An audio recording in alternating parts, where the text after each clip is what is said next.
Banyak orang menisbatkan tentang kerusakan, pengeboman itu kepada Islam.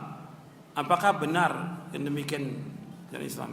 Ya jelas kalau orang yang akalnya waras sesuai dengan fitrah, ya nggak benar. Masa pengeboman, kerusakan dinisbatkan kepada Islam? Islam berlepas diri, nggak mungkin Islam mengajarkan demikian. Meskipun di antara pelakunya adalah orang Islam, tapi itu nggak benar. Kenapa? Merusak itu bukan dari agama Islam. Allah akan menyebutkan dalam Al-Quran, wala tufsidu fil ardi ba'da islahiha. Jangan kalian merusak di muka bumi sesudah baiknya. Ini harus perhatikan. Saya akan jelaskan sedikit yang berkaitan dengan ini. Tolong perhatikan. Yang ikhwan dan akhwat tolong perhatikan. Jadi tentang masalah pengeboman yang beberapa hari yang lalu terjadi di Jakarta, atau pengerusakan atau yang lainnya. Ini Islam nggak pernah mengajarkan. Bukan dari Islam. Islam nggak pernah mengajarkan demikian. Allah berfirman tentang Nabi Muhammad SAW, wa ma arsalnaka illa rahmatan lil alamin. Dan tidak kami utus engkau Muhammad melainkan sebagai rahmat bagi sekalian alam. Nabi ini rahmat bagi kaum muslimin, rahmat bagi orang kafir, rahmat bagi binatang, rahmat bagi pepohonan, rahmat bagi alam semesta. Nabi Muhammad SAW rahmat. Nabi mengatakan, ana rahmatun muhda, aku sudah rahmat yang dihadiahkan kepada kalian. Nabi juga mengatakan, ana nabiyur rahmah, aku nabi rahmat. Nabi Muhammad SAW. Nggak boleh ada kekejaman, nggak boleh ada kezaliman, nggak boleh ada pengerusakan, dan nggak boleh ada pembunuhan.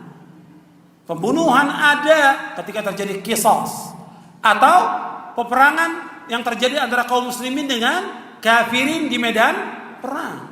Tapi membunuh orang dengan pisau, dengan racun, dengan dinamit, dengan bom atau dengan mobil, ini dosa besar yang paling besar.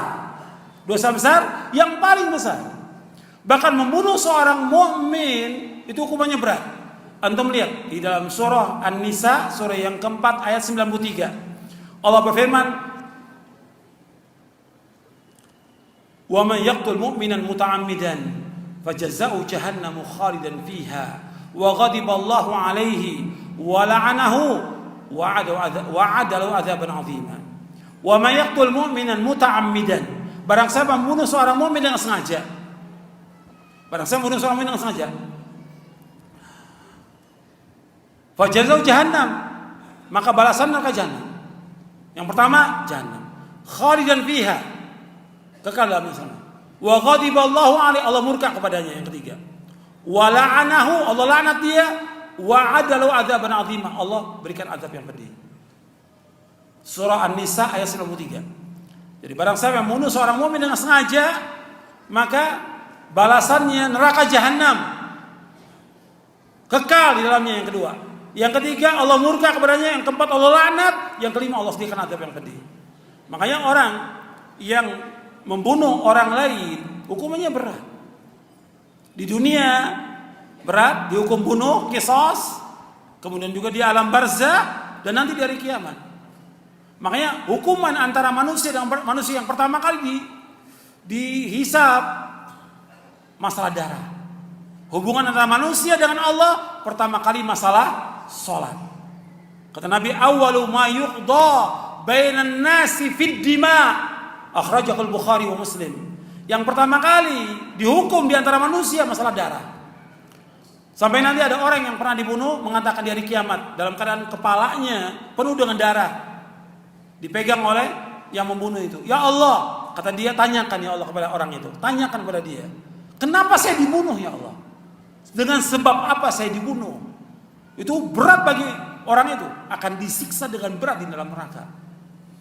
Makanya dunia ini seisinya hancur itu lebih ringan dibandingkan terbunuhnya seorang muslim. Kata Nabi SAW, la zawalu dunya ahwanu indallahi min qatli rajulin muslim. Hancurnya dunia dan seisinya lebih ringan dibandingkan dengan terbunuhnya seorang muslim. Hadis ini sahih dari Imam Nasai dan yang lainnya. Gak boleh ada terbunuh seorang muslim, gak boleh. Orang membawa senjata tunjukkan orang muslim diancam, gak boleh, hukumnya haram. mengangkat senjata kepada orang muslim, saya bunuh kamu, hukumnya haram dalam Islam. Mengangkat senjata tidak termasuk dari umat Nabi Muhammad.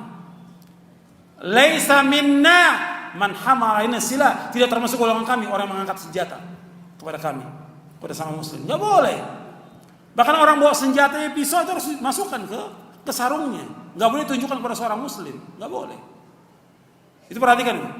Atau kita mau menyembelih binatang, enggak boleh juga kita tunjukkan pisaunya. Disembunyikan, kita ambil baru kita potong dengan cara yang baik. Fahsinul dzibha. Ini ajaran Islam. Jadi enggak ada Islam tuh membolehkan untuk ngebom, membunuh, merusak. Enggak, bukan dari Islam itu. Meskipun ada orang-orang yang melakukan, bukan dari Islam. Islam berlepas diri. Yang melakukan demikian, penghalaan darah kaum muslimin dilakukan oleh dua golongan yang sesat dan menyesatkan. Penghalaan darah kaum muslimin dan kehormatan mereka dan harta mereka dihalalkan oleh dua golongan yang sesat. Yang nanti diikuti oleh golongan yang pertama adalah Khawarij, yang kedua Syiah. Ini dua golongan yang sesat dan menyesatkan. Yang sepanjang sejarah selalu membunuh darah kaum muslimin, menumpahkan darah kaum muslimin dan mengambil harta kaum muslimin. Syiah, dan yang kedua adalah Khawarij. Yang Nabi menyuruh untuk membunuh Khawarij. Ini ahlul bid'ah dua-duanya, sesat dan menyesatkan. Jadi kalau dinisbatkan kepada Islam seperti pengeboman, pengerusakan, nggak boleh. Hatta membunuh orang kafir nggak boleh. Orang kafir tetangga kita, teman kerja kita, atau orang yang datang, dia turis asing umpamanya, dijamin oleh pemerintah tentang keamanannya, dibunuh nggak boleh dalam Islam, nggak boleh. Sampai Nabi bersabda dalam hadis yang sahih riwayat Imam Bukhari, "Man qatala mu'ahadan lam yara raihatal jannah, wa inna rihaha la yujadu min masirati 40 aman." Barang siapa membunuh seorang kafir mu'ahad, mu'ahad itu mempunyai perjanjian dengan negara Islam, dia bunuh orang kafir ini, maka orang yang membunuhnya, orang muslim membunuhnya, tidak akan mencium aroma sorga.